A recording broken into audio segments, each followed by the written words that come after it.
હવામાન વિભાગની આગાહી મુજબ કચ્છમાં મેઘરાજાની એન્ટ્રી થઈ છે અને અબડાસા લખપત બાદ ભુજમાં પણ વરસાદી માહોલ જામ્યો છે। ભારે ઉકળાટ બાદ વરસાદ થતા વાતાવરણમાં પણ ઠંડક પ્રસરી છે। સવારથી સમગ્ર કચ્છમાં વાદળછાયું વાતાવરણ સર્જાયું હતું। વરસાદના કારણે વિઝિબિલિટી ઘટતા વાહન ચાલકોને હેડલાઇન ચાલુ પણ કરવાની ફરજ પડી હતી।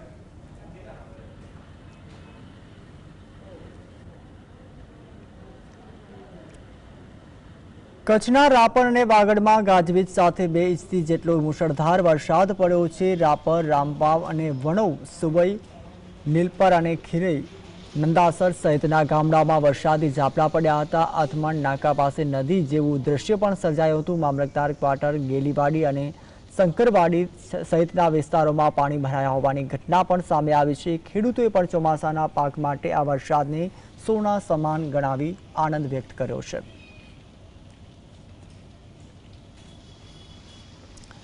બોટાદના ગઢડા શહેર અને તાલુકામાં વરસાદી માહોલ છવાયો છે। આખો દિવસ વાદળછાયા વાતાવરણ બાદ સાંજના સમયે શહેરમાં ધીમી ધારે વરસાદ પડ્યો હતો અને ગઢડા સહિત તાલુકાના લાખણકા, અડાડા અને ખોપાડા સહિતના વિસ્તારોમાં વરસાદ પડ્યો છે। ભારે વરસાદને કારણે ખેડૂતોમાં પણ ખુશીની લહેર જોવા મળી રહી છે।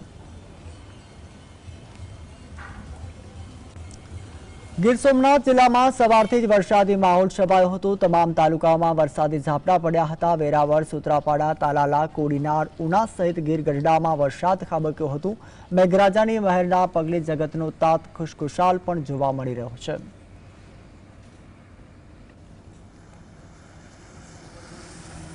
નવસારી જિલ્લાના જલાલપુર, ગણદેવી અને ચીખલી, વાંસદા અને ખેરગાંવ તાલુકામાં ભારે પવન સાથે ધોધમાર વરસાદ પડ્યો હતો। હવામાન વિભાગે જિલ્લામાં ભારેથી અતિભારે વરસાદની જાહેરાત પણ કરી છે, જેના કારણે નીચાણવાળા વિસ્તારોમાં વરસાદી પાણી ભરાયા હતા। રસ્તા પર પાણી ભરાતા વાહન ચાલકોને હાલાકીનો સામનો કરવો પડ્યો હતો। તો જિલ્લા વહીવટી તંત્રે સાવચેતીના ભાગરૂપે નાગરિકોને સુરક્ષિત સ્થળે રહેવા અપીલ પણ કરી હતી।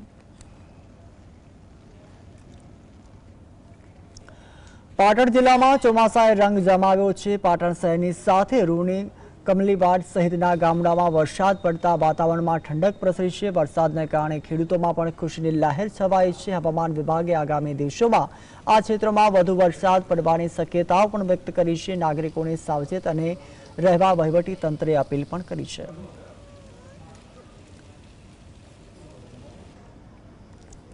સુરતના કીમ પંથકમાં ધોધમાર વરસાદ પડ્યો છે। કીમ, મોટા અને બોરસરા, પાલુદ, ભાટકુલ સહિતના ગામોમાં ભારે વરસાદને કારણે રસ્તા પર પાણી ભરાયા હતા, જેના લીધે વાહન ચાલકોને ભારે હાલાકીનો સામનો કરવો પડ્યો હતો। વરસાદના પગલે વિઝિબિલિટી ડાઉન થતા ડ્રાઈવરોને હેડલાઇન ચાલુ કરી વાહન ચલાવવું મજબૂર બન્યા હતા।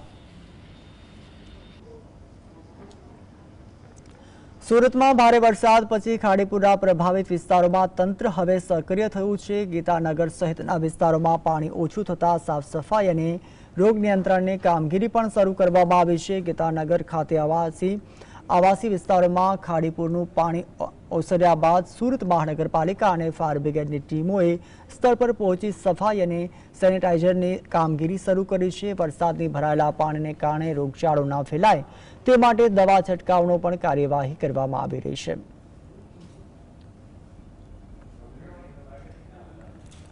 સુરેન્દ્રનગરની સિવિલ હોસ્પિટલમાં વરસાદી પાણી ભરાતા સ્થિતિ દયનીય બની છે। હોસ્પિટલ પરિસરમાં પાણી ભરાવાની મુલાકાત લેનાર લોકોને હાલાકીનો સામનો કરવો પડ્યો છે। એક તરફ મચ્છરોનું ઉપદ્રવ વધ્યો છે, જેના કારણે ડેન્ગ્યુ, મેલેરિયા અને કોલેરા જેવા કેસોમાં વધારો થયો છે।